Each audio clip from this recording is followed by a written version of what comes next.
రే ఏం మాట్లాడుతున్నావురా? ఏం లేదురా, మన బండోడిని డూప్లికేట్ చేస్తే ఎలా ఉంటుందా అని ఆలోచిస్తున్నాను. ఒక్కడనే భరించలేకపోతున్నావు, మళ్ళీ ఇంకోటి ఎందుకురా? ఆడొక్కడే 100 మందితో సమానం రా. అర్థమైందా? ఏరా రే అవును మావా. అవునా? అవును మరి. రే హరి ఒకసారి రారా. వస్తున్నాను రా. వీడి పనంతా ఆ బండోడు షాప్ చూసుకోవడంతోనే సరిపోతుంది. రీఛార్జ్ కార్డ్ తీసుకుని వెళ్దాం. ఎక్స్క్యూజ్ మీ, 50 రూపీస్ ఎయిర్సెల్ ఇవ్వండి. ఓకే 50 రూపీస్ ఓకేనా? ఓకే ఇవ్వండి. ఎయిర్సెల్ కార్డ్స్ అయిపోయాయి, మీ నంబర్ చెప్పండి, ఈజీ రీఛార్జ్ చేస్తాను.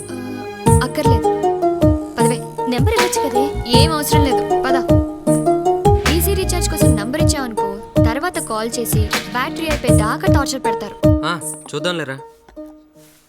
సరే. ఎవరది ఫోన్లా? డాడీ అది ఫ్రెండ్ డాడీ. సెల్ ఫోన్ లో ఎక్కువ మాట్లాడితే బ్రెయిన్ కి ఎఫెక్ట్ అబ్బా.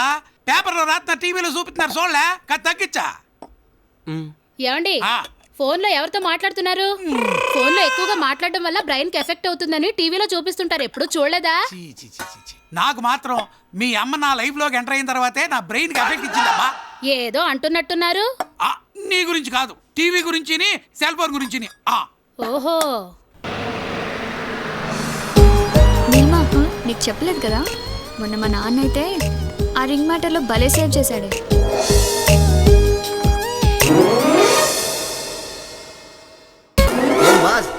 నీ ప్రేమ ఎంతవరకు వచ్చింది? ఇంకా నీ వన్ సైడ్ లవ్ అనుకుంటా. నా ప్రేమ గురించి నీకెలా తెలుసు? నీ ప్రేమ ఏంటి? ప్రపంచంలో ఐన్స్టీన్ గురించి అందరికీ తెలుసు, కానీ ప్రేమలో పిహెచ్డి గురించి నాకు మాత్రమే తెలుసు. ఈ క్యాంపస్ లో 5,000 మంది లవర్స్. ఈ క్యాంపస్